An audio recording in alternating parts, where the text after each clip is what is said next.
Assalamu alaikum wa rahmatullahi wa barakatuh. Le péché fait partie de la nature humaine. Aucun être humain n'est parfait, aucun d'entre nous n'échappe aux erreurs, aux faiblesses, aux moments de chute. Mais ce qui doit réellement t'inquiéter aujourd'hui, ce n'est pas le fait d'avoir péché, c'est ton état après ce péché. Est-ce que ton cœur a réagi? Est-ce que tu as ressenti un regret? Ou bien est-ce que tu es resté indifférent, comme si rien ne s'était passé? Car le véritable danger n'est pas de tomber, mais de rester à terre sans chercher à se relever. Le véritable danger, c'est de s'habituer au péché, jusqu'à ce qu'il devienne une partie normale de ta vie. Au début, tu ressens une gêne, une culpabilité, un malaise intérieur. Puis, avec le temps, cette sensation diminue, jusqu'à disparaître complètement. Et là, ton cœur commence à s'endurcir.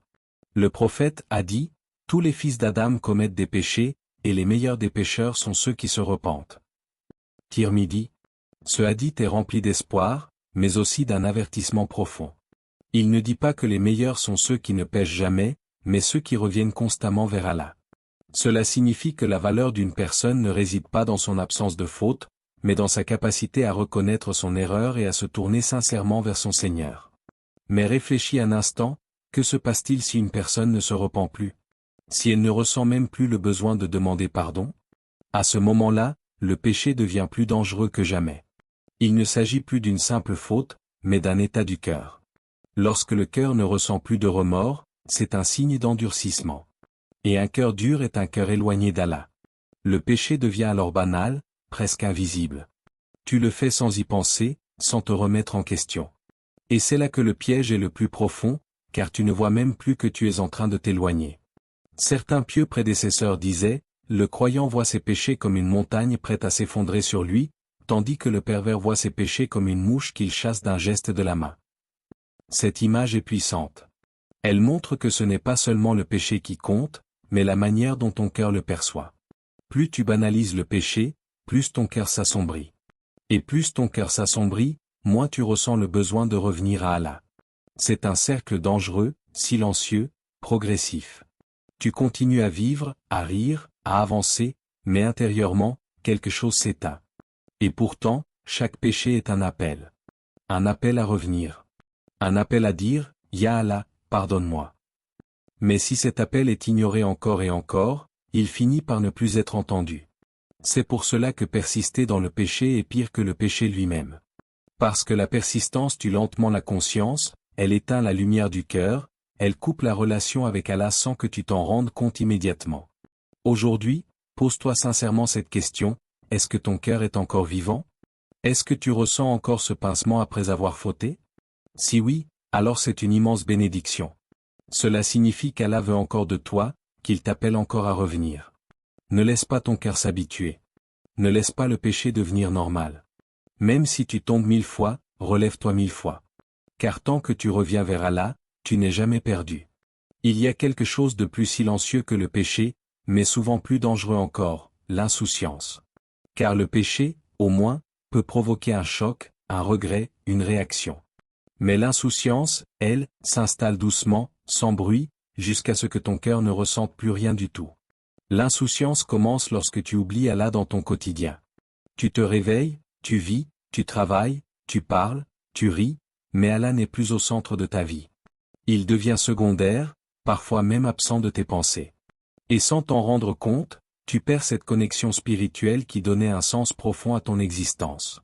Allah dit dans le Coran, « Et ne sois pas comme ceux qui ont oublié Allah, Allah leur a fait alors oublier leur propre personne. » Surat Al-Ashr, 59, 19. Ce verset est bouleversant. Il montre que lorsqu'une personne oublie Allah, elle finit par s'oublier elle-même. Elle ne comprend plus qui elle est vraiment, ni pourquoi elle est sur cette terre. Elle peut avoir tout, des biens, des relations, des distractions, mais à l'intérieur, il y a un vide. Un manque. Une lourdeur difficile à expliquer. L'insouciance agit comme un voile sur le cœur. Elle empêche de voir la réalité spirituelle. Tu peux continuer à faire des erreurs, à accumuler des péchés, sans même ressentir que quelque chose ne va pas. Et c'est cela le plus grand danger, perdre la conscience de ses propres actes. Au début, tu peux manquer une prière et ressentir un malaise. Puis 2, puis 3, et progressivement, cela ne te dérange plus. Tu entends un rappel, mais il ne te touche plus comme avant. Tu écoutes le Coran, mais ton cœur reste fermé. Ce n'est pas que tu refuses, c'est simplement que ton cœur s'est éloigné. Et cet éloignement ne se fait pas en un jour. Il est progressif. Chaque moment sans rappel d'Allah, chaque négligence, chaque distraction excessive ajoute une couche sur ton cœur. Jusqu'à ce qu'il devienne lourd, fatigué, distant. Le prophète nous a avertis de cet état lorsqu'il a dit que le cœur se couvre de taches noires à chaque péché, jusqu'à ce qu'il soit complètement obscurci si la personne ne revient pas vers Allah. Cela signifie que sans purification, le cœur perd sa lumière naturelle. L'insouciance te fait vivre en pilote automatique. Tu avances dans la vie sans réfléchir à ta destination finale. Tu poursuis des choses temporaires en oubliant l'éternité. Et pourtant, chaque jour qui passe te rapproche de ta rencontre avec Allah. Ce qui rend l'insouciance encore plus dangereuse, c'est qu'elle donne une illusion de normalité. Tu peux penser que tout va bien, que tu es comme tout le monde. Mais en réalité, ton cœur s'éloigne, lentement mais sûrement. Et plus cette distance grandit, plus il devient difficile de revenir. Non pas parce qu'Allah refuse, mais parce que ton cœur n'a plus la force de faire le premier pas. C'est pour cela qu'il est urgent de se réveiller. Avant que l'insouciance ne devienne un état permanent. Avant que le cœur ne perde complètement sa sensibilité. Avant que les rappels ne deviennent inefficaces. Revenir à Allah commence par un simple réveil intérieur. Un moment de lucidité où tu réalises, je me suis éloigné, mais je peux revenir. Ce moment est précieux. C'est une porte qu'Allah t'ouvre. Rappelle-toi d'Allah dans tes journées. Même par de simples mots, Subhan Allah, Valandulia, Allahu Akbar. Nourris ton cœur avec le Coran, entoure-toi de ce qui te rapproche d'Allah. Petit à petit, la lumière reviendra. Car un cœur qui se souvient d'Allah est un cœur vivant. Et un cœur vivant ne reste jamais perdu longtemps. Shaitan ne vient pas toujours à toi avec quelque chose de clairement mauvais. Il ne commence pas par te pousser vers les plus grands péchés, ceux que ton cœur refuserait immédiatement. Non. Il est plus subtil, plus patient. Il commence par quelque chose de petit, presque insignifiant, quelque chose que tu peux facilement justifier. Il te murmure, ce n'est pas si grave, tout le monde le fait, ce n'est qu'une fois, et tu le crois. Tu te rassures. Tu te dis que ce n'est pas vraiment un problème. Et c'est exactement là que le piège commence. Car Shaitan ne cherche pas seulement à te faire tomber. Il cherche à changer ta perception du péché. Il veut que tu arrêtes de voir le mal comme un mal. Il veut que tu banalises ce qui devrait te faire réagir. Et lorsqu'il réussit cela, il a déjà gagné une grande bataille. Le prophète a dit, méfiez-vous des petits péchés, car ils s'accumulent jusqu'à détruire une personne. Ahmad. Ce hadith est un avertissement puissant. Il ne parle pas des grands péchés que tout le monde craint, mais de ces petites choses que l'on néglige. Ces regards interdits que tu considères comme anodins. Ces paroles que tu prononces sans réfléchir. Ces actions que tu répètes en te disant que ce n'est rien. Mais accumulés, ces petits péchés deviennent un fardeau énorme. Imagine une goutte d'eau. Seule, elle semble insignifiante. Mais si elle tombe sans arrêt, elle peut creuser la pierre. De la même manière, un péché répété creuse ton cœur, jusqu'à laisser une trace profonde. Le plus grand danger, ce n'est pas seulement de commettre ces péchés, c'est de ne plus les voir comme un problème. Quand tu arrives à ce stade, ton cœur cesse de lutter. Tu ne ressens plus le besoin de t'arrêter, ni de demander pardon. Tu continues, sans résistance intérieure. Et c'est exactement ce que Satan veut. Il ne veut pas seulement que tu pêches, il veut que tu le fasses en étant à l'aise. Il veut que tu sois en paix avec le péché, au point de ne plus envisager de changer.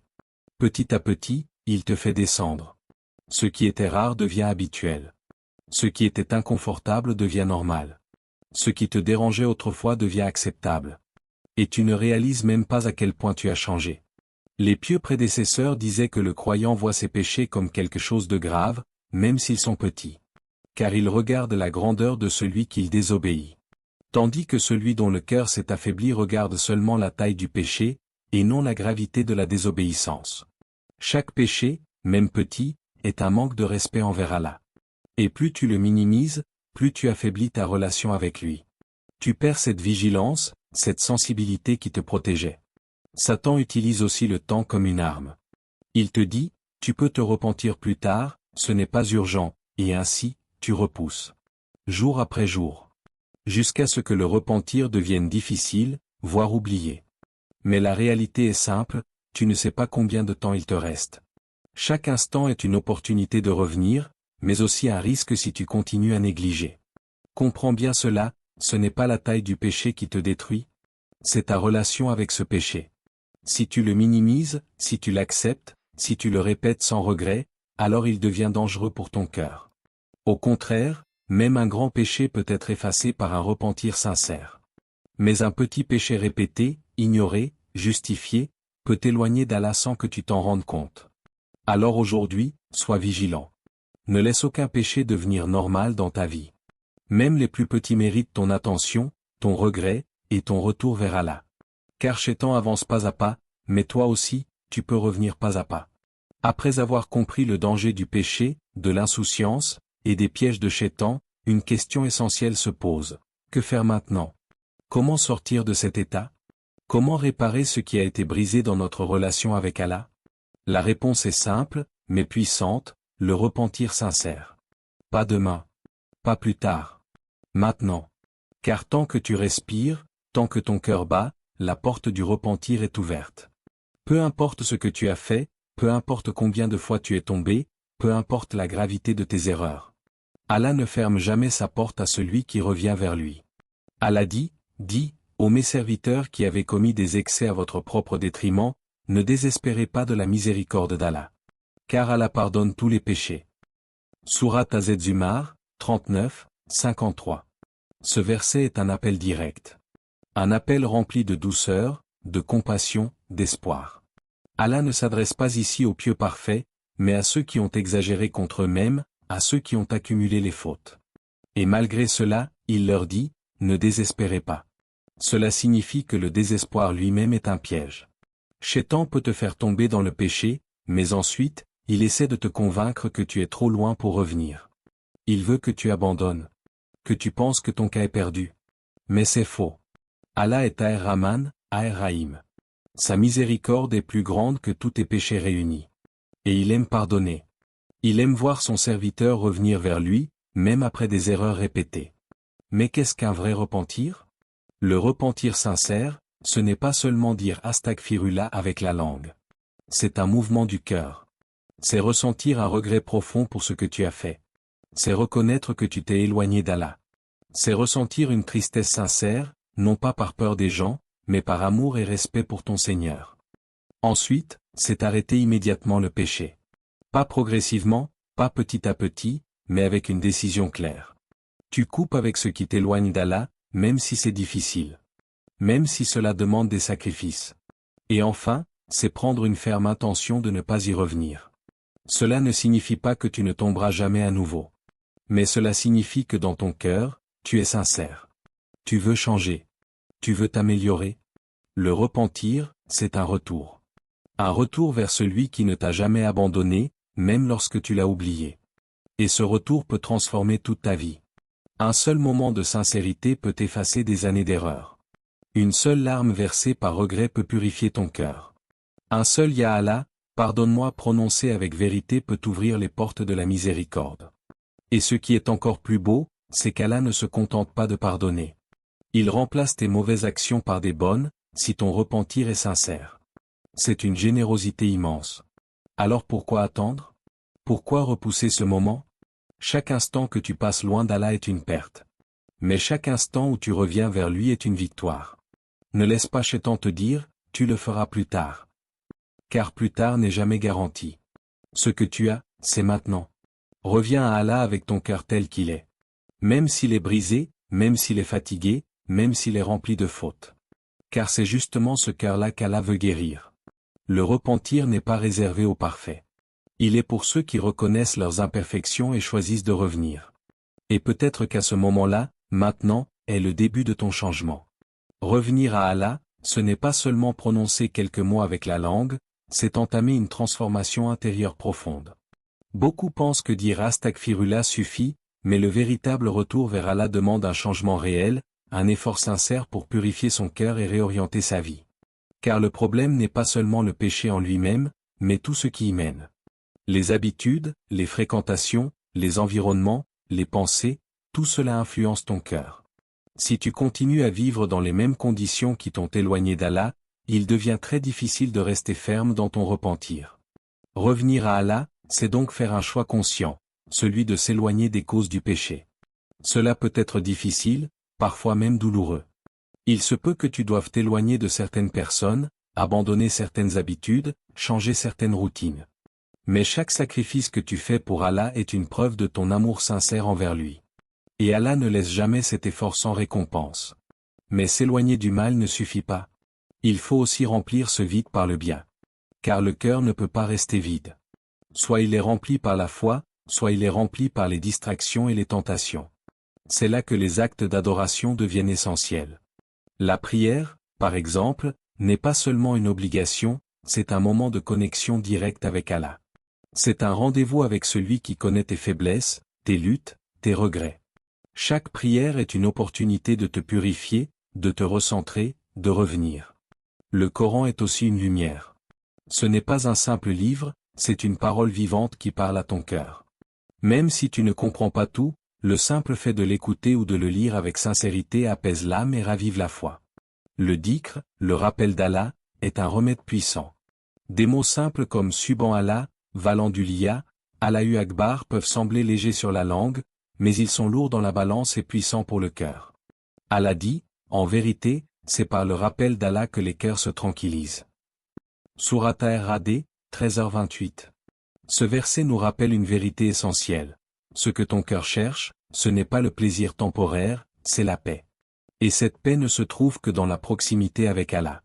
Plus tu nourris ton cœur avec ses actes, plus tu ressens un changement intérieur. Ce qui t'attirait autrefois commence à perdre de sa valeur. Ce qui te semblait difficile devient plus facile. Et petit à petit, ton cœur retrouve sa sensibilité, sa lumière. Mais il est important de comprendre une chose, le chemin vers Allah n'est pas parfait. Tu peux tomber encore. Tu peux faire des erreurs. Mais cela ne signifie pas que tu as échoué. Ce qui compte, ce n'est pas de ne jamais tomber, c'est de toujours revenir. Chaque pas que tu fais vers Allah est une lumière. Même s'il est petit. Même s'il semble insignifiant. Allah voit ton effort, ton intention, ton combat intérieur. Et plus tu avances, plus tu te rends compte que ce retour vers Allah n'est pas une perte, mais un gain immense. Tu gagnes en paix, en clarté, en stabilité. Tu comprends mieux ta vie, ton but, ta direction. Revenir à Allah, c'est retrouver ton véritable toi. Celui qui est en paix avec son Seigneur. Celui qui avance avec espoir, malgré ses imperfections. Alors n'attends pas d'être parfait pour commencer. Commence maintenant, avec ce que tu es, avec ce que tu as. Car tant que tu continues à revenir vers Allah, tu es déjà sur le bon chemin. Ce message est un rappel puissant et sincère. Le péché en lui-même n'est pas la fin, mais ce qui est réellement dangereux, c'est de s'y installer, de l'accepter, et d'oublier de revenir vers Allah. Nous sommes tous imparfaits, tous en lutte, tous en chemin. Mais la beauté de l'islam réside dans cette porte toujours ouverte du repentir, dans cette miséricorde infinie d'Allah qui nous appelle encore et encore à revenir vers lui. Ne laisse jamais Shaitan te faire croire que tu es trop loin, que tu as trop fauté, ou que ton retour n'a plus de valeur. Au contraire, chaque retour sincère est aimé par Allah. Chaque larme versée par regret est une purification. Chaque astaghfirullah prononcé avec le cœur est une lumière. Aujourd'hui peut être le jour où tout change. Le jour où tu décides de ne plus persister. Le jour où tu choisis Allah avant tout. Index revers pointant vers la droite blanc. Abonne-toi à l'Islam Connect, partage cette lumière autour de toi, et participe à rappeler le bien à ceux qui en ont besoin. Personne avec les mains jointes, merci d'avoir ouvert ton cœur à cette parole. Que la paix d'Allah t'accompagne, te protège et illumine ton chemin. Allah dit, et mon pardon embrasse toutes choses. Sourate Al-Araf, 7, 156. Que Allah nous pardonne, nous guide, et purifie nos cœurs. Amma.